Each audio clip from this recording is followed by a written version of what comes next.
Arambagh girls junior basic স্কুলের বার্ষিক অনুষ্ঠানে খুদে পড়ুয়াদের নিয়ে বাৎসরিক অনুষ্ঠানের মাধ্যমে দোল উৎসবে মাতলেন স্কুলের শিক্ষক শিক্ষিকা ও বিশিষ্ট অতিথিরা। নাচ গান ও সাংস্কৃতিক অনুষ্ঠানে জমজমাট হয়ে ওঠে স্কুল প্রাঙ্গণ। ছাত্রছাত্রীদের সাথে উপস্থিত ছিলেন তাদের অভিভাবকবৃন্দ। এই বিশেষ মুহূর্তের সাক্ষী ছিলেন স্কুলের প্রধান শিক্ষক অঞ্জন কুমার ঘোষ, আরামবাগ উচ্চ বালিকা বিদ্যালয়ের প্রধান শিক্ষিকা তনুশ্রী দে, আরামবাগ হাই স্কুলের প্রধান শিক্ষক বিকাশ চন্দ্র রায়, স্কুল পরিদর্শন আধিকারিক রথিনবাবু, অতনু বসু সহ অন্যান্য বিশিষ্টজনেরা। কি বললেন তারা শুনুন আপনিও।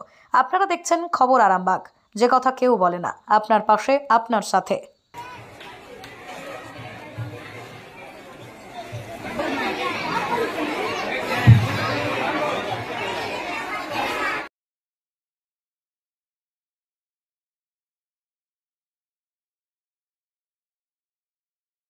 আরামবাগের বিভিন্ন বিশিষ্ট ব্যক্তিবর্গরা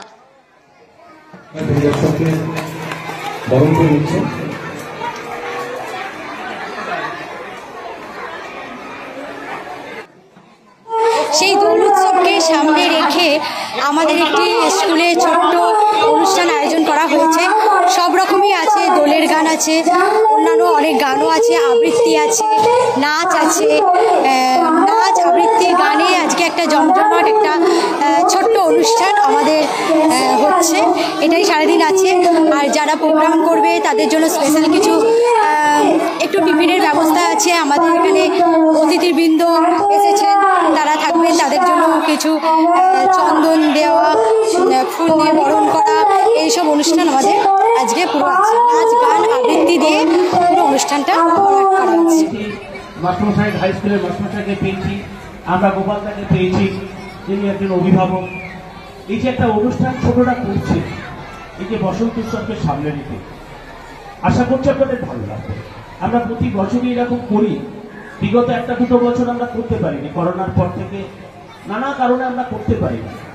এই ছোট ছেলেদের মধ্যে এই যে সাংস্কৃতিক সম্পন্ন একটা ভাব, এই যে তারা যে পাঠ্যক্রমগুলো করে, শুধু পড়াশোনার পাশাপাশি যদি আমরা এই দিকগুলো না চালাই, এগুলো যদি না করি, ছেলেদের যে সামগ্রিক যে বিকাশ, সেই বিকাশটা একপেশে হয়ে যায়। শুধু পড়াশোনা করে করে তারা অনেকটা একঘেয়েমি হয়ে যায়। এবং এই ধরনের মধ্য দিয়ে আজ 15টা দিন আমরা দেখছি, বিগত 11 তারিখ থেকে আমরা দেখছি যে ছেলেদের মধ্যে কি উন্মাদনা, ক্লাসও ভালো করছে, পড়াশোনাও করছে, আবার এই কাজগুলোও করছে। এই জন্যই আমার যে শিক্ষক শিক্ষিকারা অক্লান্ত পরিশ্রম করে এই কাজটা করেছেন, আমরা তাদেরকেও আমি ব্যক্তিগতভাবে অভিনন্দন জানাচ্ছি, আন্তরিক ভালোবাসা জানাচ্ছি। সর্বোপরি যে মঞ্চটা আমরা দেখছি, এই মঞ্চটাও একটা ইতিহাস আছে, বিকাশটা আছে এখানে। উনি একজনকে নিয়ে এলেন আমাদের স্কুলে কাজ করাবেন বলে। উনি বলেন, মাস্টারমশাই আপনার স্কুলে একজন এসছেন ডাক্তারবাবু, সুকুমার বাবু, ওনাকে দিয়ে এই মঞ্চটা তৈরি করে দিলেন, 25,000 টাকা দান করিয়ে দিলেন।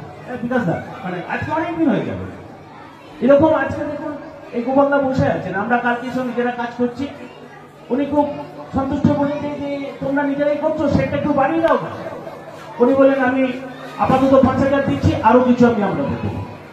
আমার পুরনো শিক্ষিকা সুচিত্রা দে আসবেন এখন, তিনি সেই হবেন বলে তিনি বলছেন আমি আবার কিছু 5,000 দেবো। আমাদের অনেক শিক্ষিকা মিঠু দি আমাদের এই মে মাসে রিটায়ার করবে, বলছে মাস্টারমশাই আপনি সেটটা করুন, আমিও 5,000 দেবো। অর্থাৎ আমাদের শিক্ষকরা কিন্তু এর আগের বেলা প্রত্যেকে 2,000 করে দিয়েছে। এই যে স্কুলের প্রতি ভালোবাসা, সত্যি আমি একজন ওদের মধ্যে থেকে আমি নিজেকে গর্ববোধ করি যে আমার স্কুলের শিক্ষিকারা, আমার স্কুলের আমার টিচার, আমার সহশিক্ষক শিক্ষিকারা, শিক্ষকরা, সত্যিই আমি তাদেরকে পেয়েছি। এবং যার ফলে আমার বিদ্যালয়ে সত্যিই আমি আমার যতটুকু সাধ্য আমি চেষ্টা করি। এবং আমার শিক্ষকরা তারা এই কচি কাঁচাদের নিয়ে সুন্দরভাবে এগিয়ে যাচ্ছে। আশা করব আগামী দিনেও তারা এই কাজগুলো করবেন, সুন্দর করে এগিয়ে নিয়ে যাবেন।